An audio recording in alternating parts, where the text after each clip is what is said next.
Hello and welcome.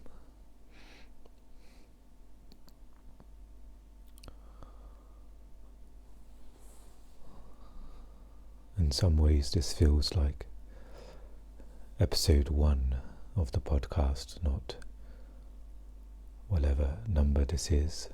I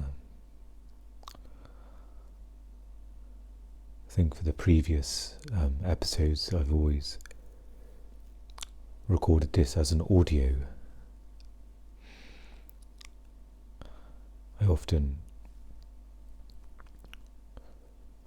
when I started recording with my phone, I'd put my phone face down and I'd simply record with my microphone attached, but this one is a video podcast. I'm not sure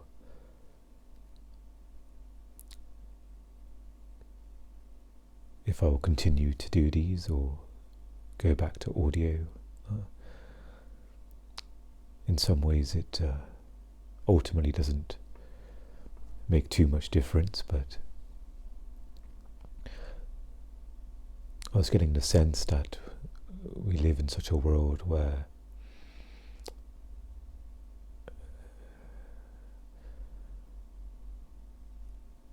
I thought there'd be more beneficial connections made with having a sort of visual cue as well as hearing the words, and especially in a world where there is more isolation, there's more social challenges.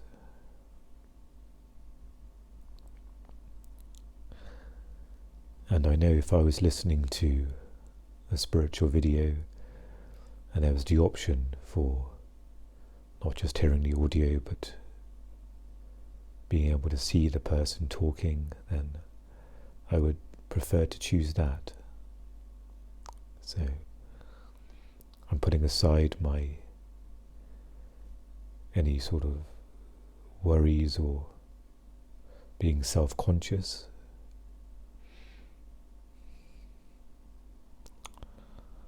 and trying to come from a place of service, and that includes being a service to myself. This is the essence of this podcast, of why I started it. It's to sort of talk and express my own journey into presence, with the of course bonus that if anyone listens to these words or now sees this video, that it may help them as well.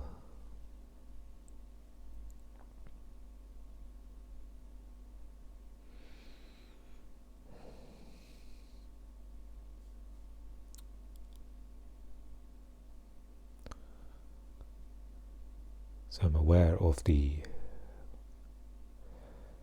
time of year as I record, and I've done this for the past couple of years, maybe more, that I talk about sometimes the challenges with dealing with people. This is a time of year perhaps where you'd have maybe less choice of seeing certain people, whether it's family or friends. There'll be more gatherings, potentially more interactions with people that you wouldn't choose to interact with. Quite often it's family.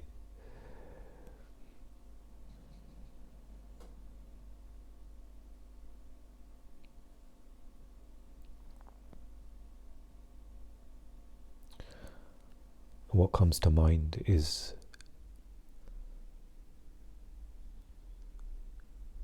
a couple of things.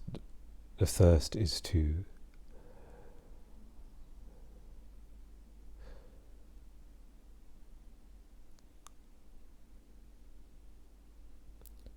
perhaps anchor oneself, to anchor yourself in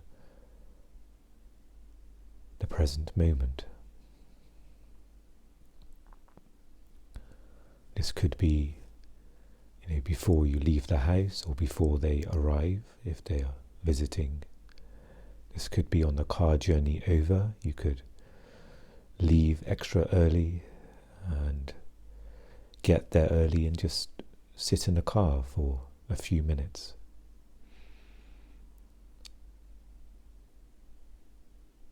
Or if the car ride is also challenging, there's, as I've often talked about, the bathroom is quite a convenient private space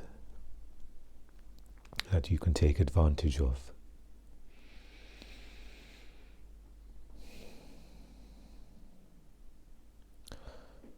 So going into a challenging interaction, a challenging environment where there is a sense of presence, a sense of stability or grounding.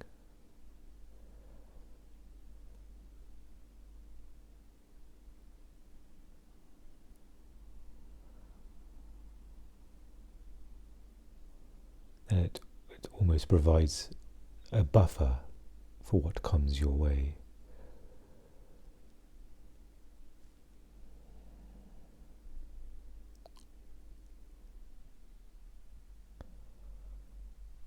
And of course the effects of it will be depending on your conditioning, depending on your maturity of practice. But the one thing is that it would always be there to help. Doesn't matter if for the first 2 minutes of a challenging conversation you can sense your body, your breath. You're very conscious when you speak, when you listen. And then 2 minutes passes and suddenly you're gone. There's a reaction. Maybe there's anger.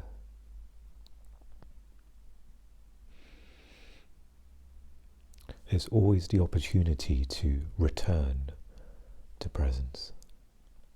You can always catch yourself. There's always, sometimes it may be after the conversation. You may feel, I kind of lost myself midway through there. But then there's the next conversation you have with somebody else, or part 2 if that comes back around.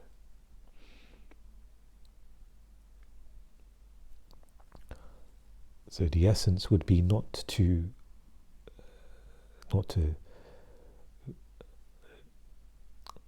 be self-critical, not to judge, there's nothing to be done well here. There's no failure. There is either presence or there is the veiling of mind that veils the present moment, that where the sense of spaciousness and peace, that anchored groundedness is covered by the mind.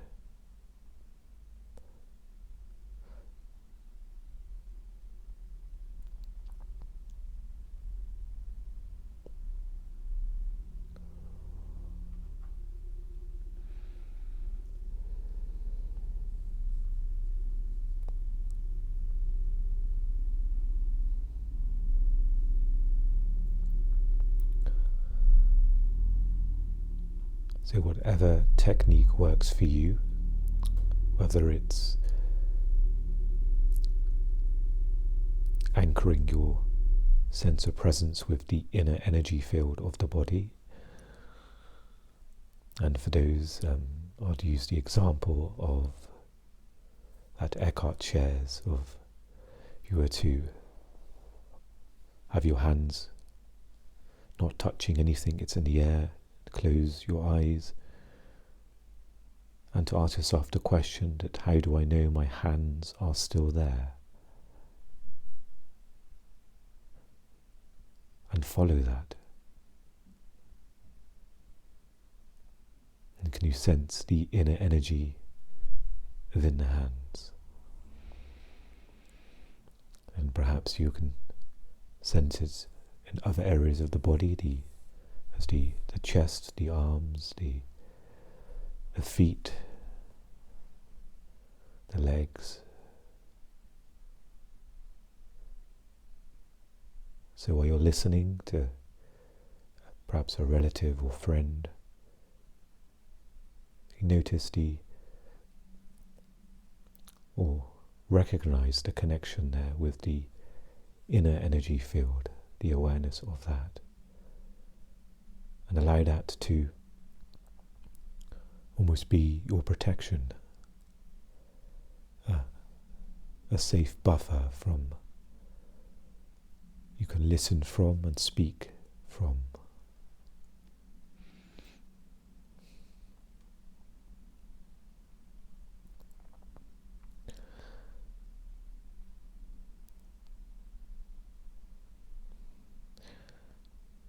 And of course, on a general level, there's obviously many things that can be done, but another thing that comes to mind is just be aware if there's any topics of conversation that will perhaps trigger that person, or if it's a topic that may provoke debate or trigger that person's pain body if they have any issues around it. And finally, just to be aware of your recovery once you've spent the period of time with friends or family, to notice that how the body feels. Notice how the mind is feeling, and whether you need to perhaps sit for 5 minutes, just a complete rest.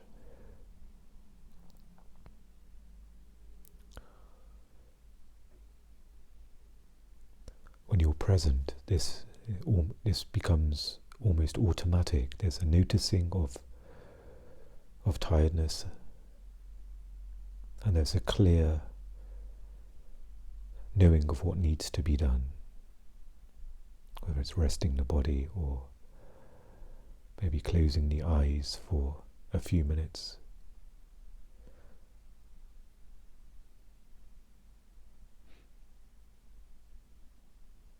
Quite often in the mind we may have some awareness of, for example, tiredness, but we think, but a thought may come in saying, no, but we have to do this, and quickly do this.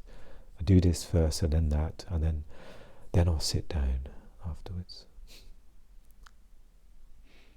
Well, and perhaps there's the opportunity to do that before, to give yourself and the body, mind, what's needed to honour the challenging time you've gone through, if it's a challenging, difficult time. And you can almost equate it to when you're thirsty. For many of us, when we're thirsty and there's a glass of water there, we think, oh, okay, I'll have some. We don't often think, okay, there's a glass of water there, but I've got to do all of these things first before I quench my thirst. And it's just as vital with our sense of peace and our wellness. Quite often when we've been from a challenging environment, there's a residue of that in the body and in the mind. The mind may be perhaps recalling and ruminating about conversations. Was I rude to this person? Why did I continue talking to that person? I should have left. Why did I? And the body, it may be perhaps you may not notice at first, but it may be, you may notice the tension eventually as the awareness is there. You may think, do you know what, the body is tense. Quite often we get so used to the tension in the body, or the body being stressed, and it becomes almost a normality of, this is how life is.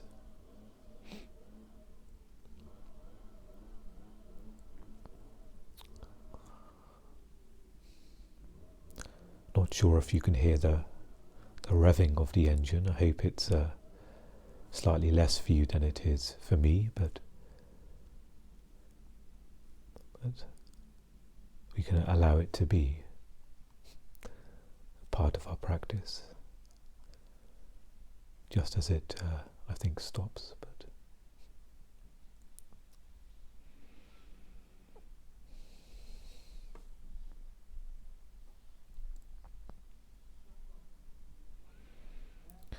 so going into these interactions with a state of beingness and presence, it will change the quality of your listening, quality of what is being said. And you may even notice the way somebody responds or reacts to you when you are in that state. They may notice that your voice is softer, your energy is softer, and they may become that way as well. It may be subtle, it may not be.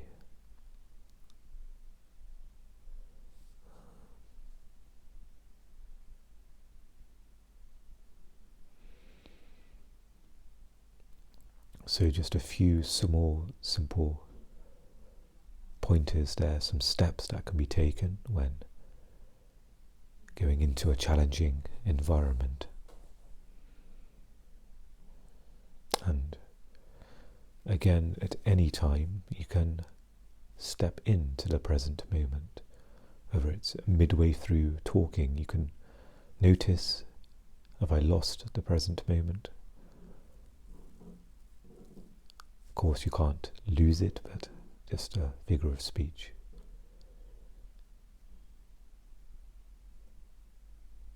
And then in the middle of talking, you may suddenly slow down a little bit. There may be some spaciousness between your words. Where your listening is not automatic, where you're sort of filtering a little bit what they're saying, you're figuring out what you want to say.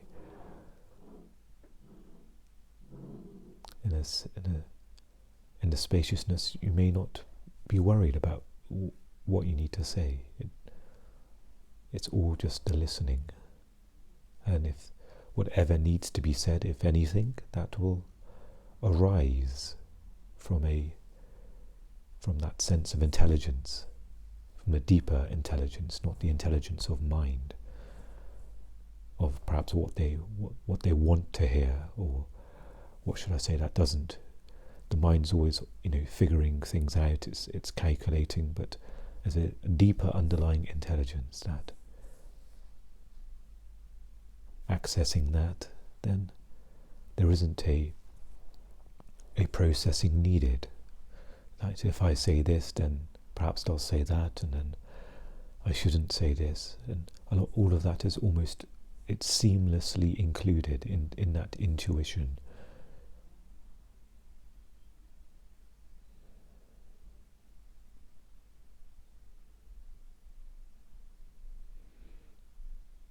And of course, I always give the reminder that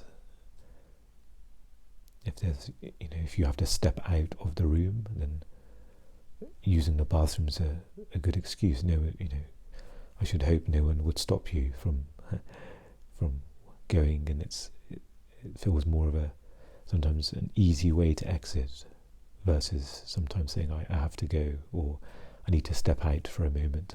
That can be said as well, but maybe perhaps less reaction if you were just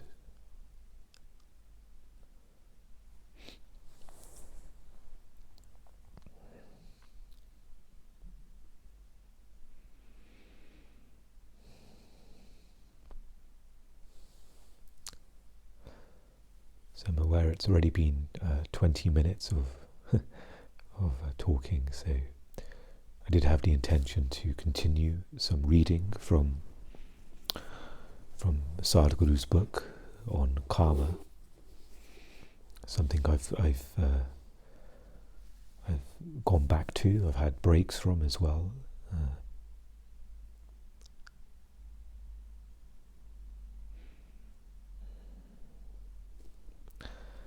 So see where there's a rough spot that I had left off on previously, and perhaps we can I can read some excerpts, and we can, if anything arises from that, we can talk about. So the karmic cycle, that title rings a bell. I think we covered that in one of the previous readings of this.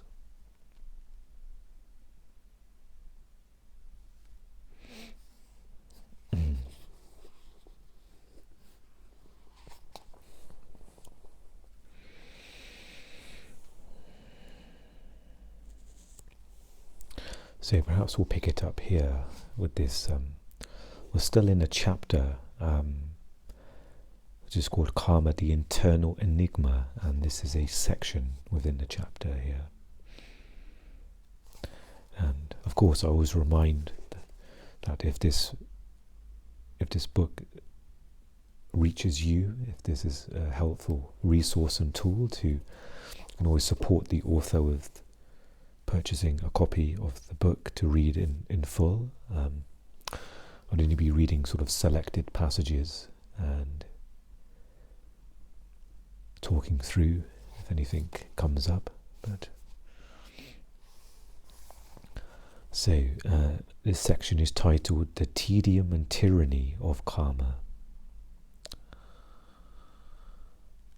The level at which the compulsiveness of karma operates may surprise you. When you walk into an auditorium or conference room, the seat you choose may seem like a decision you made freely, but often a level of karmic compulsion is involved. If you attend the same conference or class for the next 5 days, you may notice that you are likely to sit in the same place each day. Many years ago, when I was training teachers to impart my inner engineering program in different places, the new trainee teachers would often ask, "Sadhguru, what kind of questions are students likely to ask? What can we expect, and how do we deal with it?"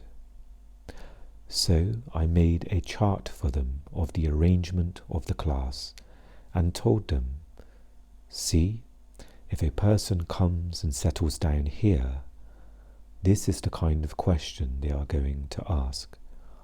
If a participant settles down there, that is what they are going to ask." Now, of course, there were exceptions. A latecomer might choose a place based only on the seat that is available, but 90% of the time, it happened exactly the way I said it would. That is how predictable karma is.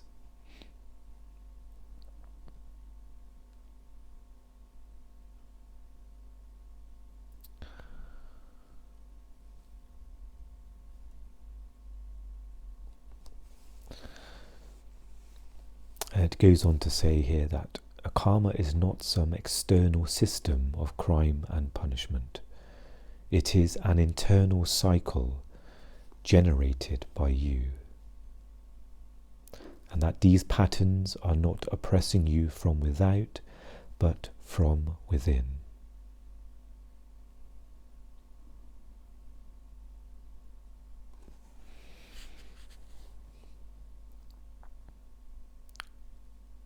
So going back briefly to the examples or the earlier part of this episode where we were talking about interacting with challenging people, how we interact with them, what reactions may come up. This can be down to our internal cycles that are within us, our imprints, our karmic tendencies. For example, how short a temper we have, how much we perhaps internalize, which was the case for me, of maybe suppressing or repressing things, not freely expressing my emotions. So it all kind of reveals itself in the way we think and the way we behave. But it's almost, I guess, depending on how we read this, when it says it's an internal cycle generated by you, that can seem overwhelming. That can seem, it may take a moment to process that. But on a different angle, it means that we can begin choosing and tuning in to our karmic patterns and our tendencies. We can perhaps dissolve them in that moment. I don't mean dissolve on that deep level, perhaps it can, but we can begin the dissolving process of them when acting from the place of no karma, which is the present moment.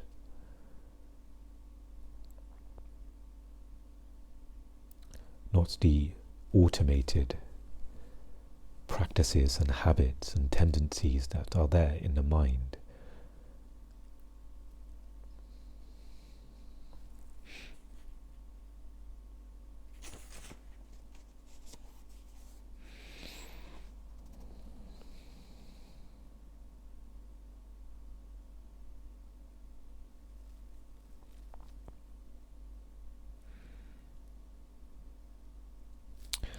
So there is descriptions of the different bodies within us. And I won't go too much into details. I feel it's probably better for one to read this with the context of the rest of the chapters. But it's understanding that with the physical body, the mental body, and an energy body, which we have talked about briefly in the early stages of the book, where karma operates, it can imprint on those levels. That there is also the bliss body and the etheric body. So there's 5 mentioned here. But the accumulation of karma essentially happens on the levels of the first 3, the physical, mental, and energetic.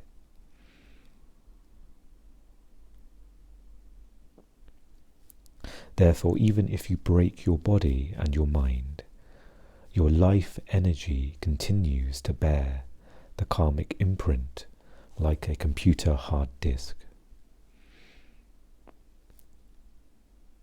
That the backup systems are so efficient that even if you lose your body or your mind, you still do not lose your karma.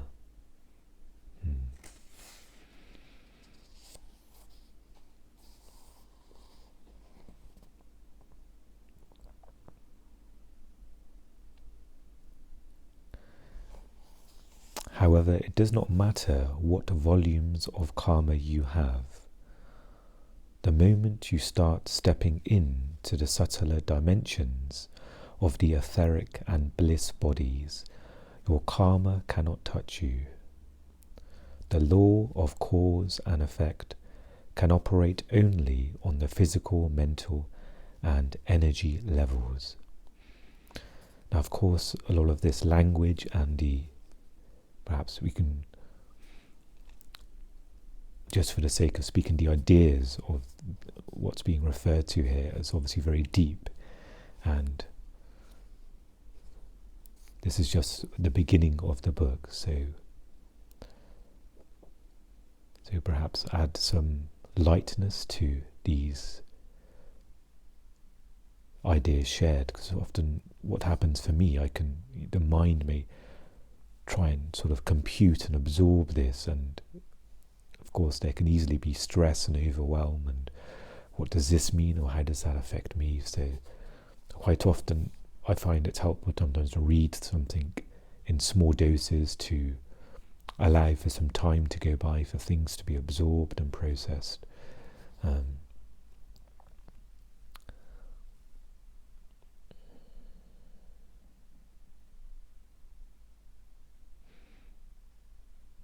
but it gives us a sense of how deep our behaviors and our tendencies, our sort of thought patterns, and how deep they can be embedded, the conditioning.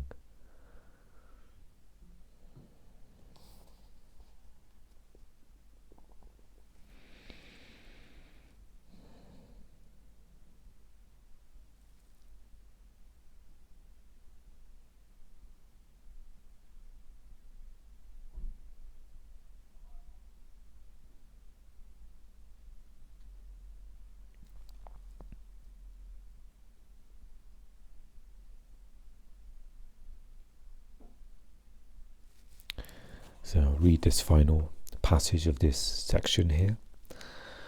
When I initiate groups of people into a spiritual process, each person's energies behave differently, depending upon their karmic information.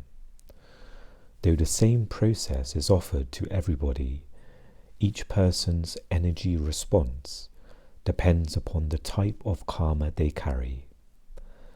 The energy body responds according to the kind of software imprinted upon it. This is why two people's response to an initiation is never the same.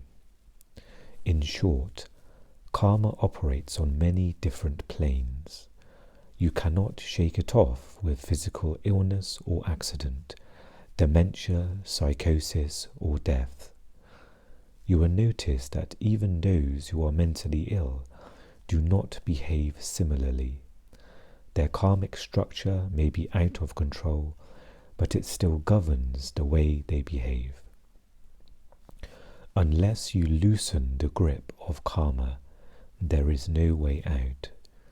This is the deadly tedium and tyranny of the karmic rut.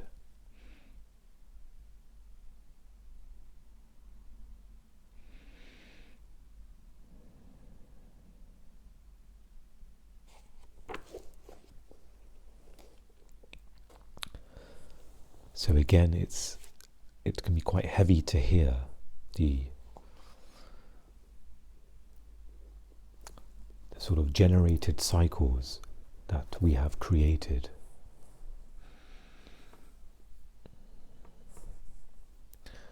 And of course, I sort of see this, what we just read there, it's almost looking under the bonnet.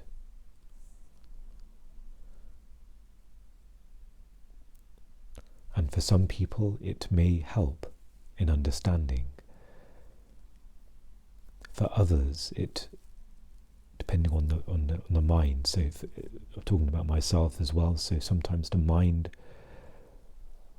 it can be overwhelmed by hearing this, and it can cause almost more, or the karmic patterns can deepen by hearing this. The mind goes into active, and more thought patterns are created, more impressions. And of course, we're just at the beginning of the book, so it's obviously laying the foundation, the nature of karma, how karma behaves, and this is talking about the tyranny and the tedium of karma, how deeply embedded it is.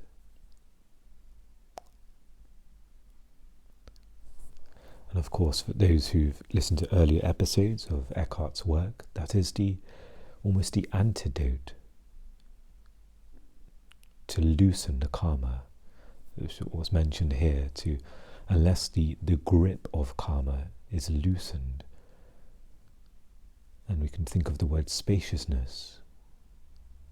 When you are in a spacious being, when you are in a present moment, you can almost sense. Of course, the words may not have come to mind, but what's happening there, the karmic imprints, the karma is being loosened in that moment. That you are not a sort of an automatic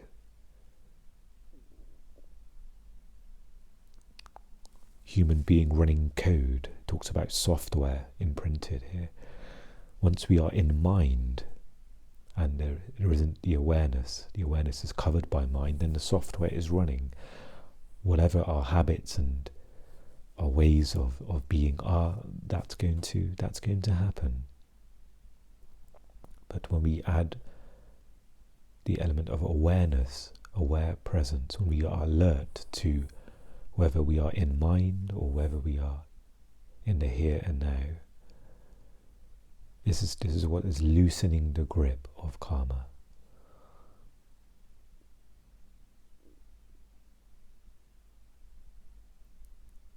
And dissolving as well. For example, each time we catch ourselves in a particular tendency, for me quite often, which is something I still do, is I interrupt people when they're talking. There's so much happening in my mind to want to respond. It doesn't happen, of course, when I'm present. When I'm present, there is just the awareness. Of course, a response may arise as they're talking, but there isn't that sharpness of grabbing hold and having to sort of wait for a moment of silence where I tune out now what they're saying, because now I've got what I want to say, and I know what I want to say it's good. It's going to really contribute to the conversation. It may maybe impress them. It may make them laugh. It's something that made me feel better. So I've got to say this. I'm just waiting. I'm waiting, and being in that state is a physical manifestation. It's almost you're leaning forward, sort of waiting, and and you can sense the listening decreases there. What you're listening and absorbing decreases, and maybe it's noticed by them. Perhaps you can notice when you speak to different people, you can sense of how perhaps deeply you're being listened to. Whether it's a very open energy of listening, and it's an absorbing of what is being said, versus maybe there's a listening and there's a bit of mind sort of filtering out things, where it's maybe not that deep listening. There's almost a surface listening, just sort of filtering out, just to get a rough summary of what this person is saying, like the cliff notes of what they're saying, before they can say what they want to say. And then there's a sense of deep listening that's happening, where there isn't, or very little, happening with the mind and responding. There isn't nothing to respond to. There's just the act of listening. And then perhaps there's a pause, and then if anything arises that needs to be said, it will seamlessly be there to be said.